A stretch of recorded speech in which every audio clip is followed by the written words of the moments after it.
Perbicaraan 1MDB Najib 18 Mei ini ditangguh lagi. Pasukan pembelaan meminta penangguhan bagi membolehkan bekas Perdana Menteri itu hadir ke sidang Dewan Rakyat pada hari sama.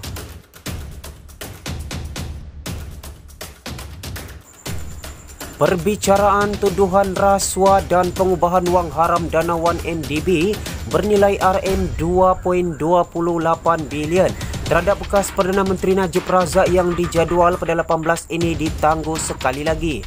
Mahkamah Tinggi Kuala Lumpur hari ini membenarkan permohonan pasukan peguam Najib yang memberitahu mahkamah bahawa beliau perlu hadir ke sidang Dewan Rakyat pada hari tersebut.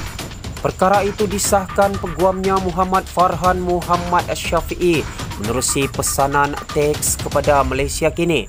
Perbicaraan 1MDB pada 18 Mei ditangguh untuk beri ruang kepada Najib menghadiri Parlimen. Katanya sambil menambah permohonan itu dibuat oleh Ketua Pasukan Pembelaan Muhammad Syafi'i Abdullah. Terdahulu perbicaraan kes itu dilaporkan akan disambung pada 18 Mei selepas beberapa kali ditangguhkan susulan penguatkuasaan Perintah Kawalan Pergerakan PKP bagi mengengkang penularan wabak COVID-19. Kali terakhir kes itu dibicarakan adalah pada 13 Mac lalu di depan Hakim Colin Lawrence Esquera. Najib 67 dibicarakan atas 4 pertuduhan salah guna kuasa serta 21 pertuduhan pengubahan wang haram melibatkan dana 1MDB berjumlah RM2.28 bilion. Sidang Dewan Rakyat pada 18 Mei ini yang dijadual berlangsung hanya sehari menjadi perhatian susulan terdapat usul undi tidak percaya terhadap Perdana Menteri Muhyiddin Yassin yang dikemukakan anggota Parlimen Langkawi Dr. Mahathir Mohamad. Speaker Dewan Rakyat Muhammad Arif Muhammad Yusof menerima usul tersebut tetapi belum pasti ia akan dibahaskan atau tidak. Selepas Menteri di Jabatan Perdana Menteri, Parlimen dan Undang-Undang Takyudin Hasan bahawa hanya urusan kerajaan akan diutamakan dalam sidang itu. Bagaimanapun petang tadi Arif berkata menerima usul yang dibawa anggota Parlimen Batu Sapi Lee Voi Keong agar sidang itu dilanjutkan kepada 8 hari. Dalam perkembangan yang sama, Speaker hanya media kerajaan dibenarkan buat liputan sidang Parlimen 18 Mei. Menurut Arif, wabak COVID-19 adalah sebab mengapa keputusan itu diambil, namun enggan mengulas lanjut.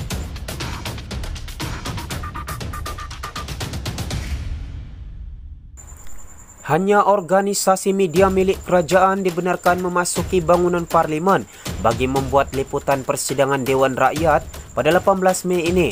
Perkara itu disahkan oleh Speaker Muhammad Arif Muhammad Yusof kepada Malaysia Kini petang ini. Hanya media kerajaan akan dibenarkan, katanya ketika dihubungi.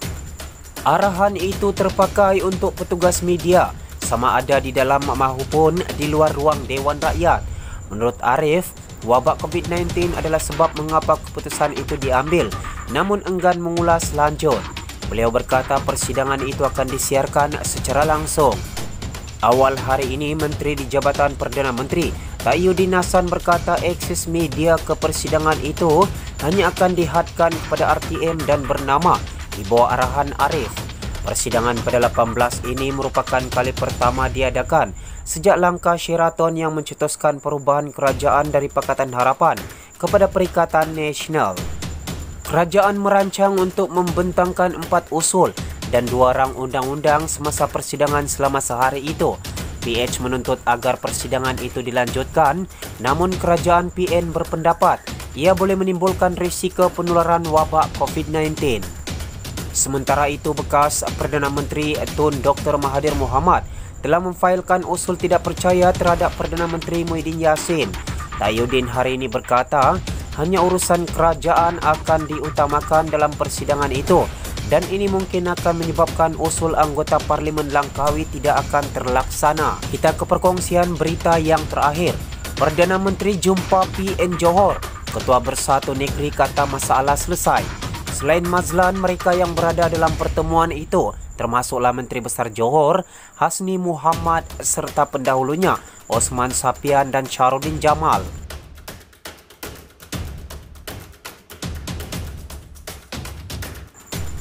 Perdana Menteri Muhyiddin Yassin hari ini mengadakan pertemuan dengan pemimpin Perikatan Nasional PN Johor di Putrajaya. Menurut pengurusi Bersatu Johor, Mazlan Bojang, masalah yang wujud antara parti itu dan UMNO telah berjaya diselesaikan. Dah selesai, katanya kepada Malaysia Kini.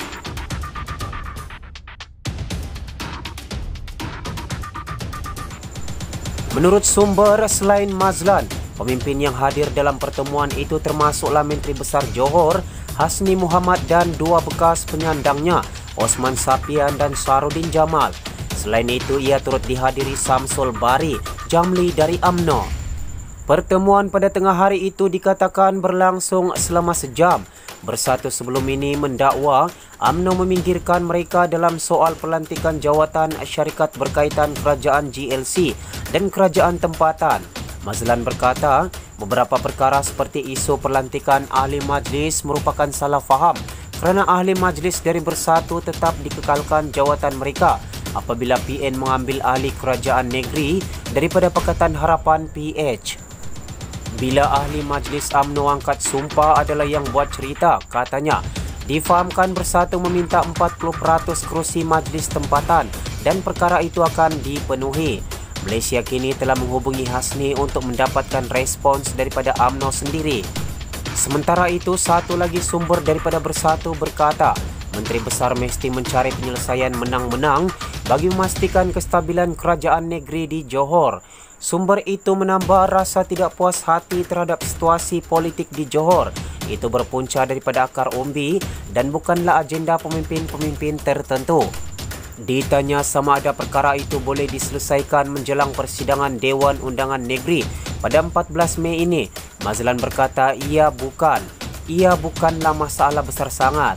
Ketegangan antara Bersatu dan UMNO di Johor menggugat kestabilan politik di negeri itu sehingga timbul cakap-cakap akan berlakunya pilihan raya negeri. PN memiliki hanya 29 kerusi DUN di Johor berbanding 27 daripada PH. Sekiranya ada adun PH melompat parti, ini akan menyebabkan DUN tergantung.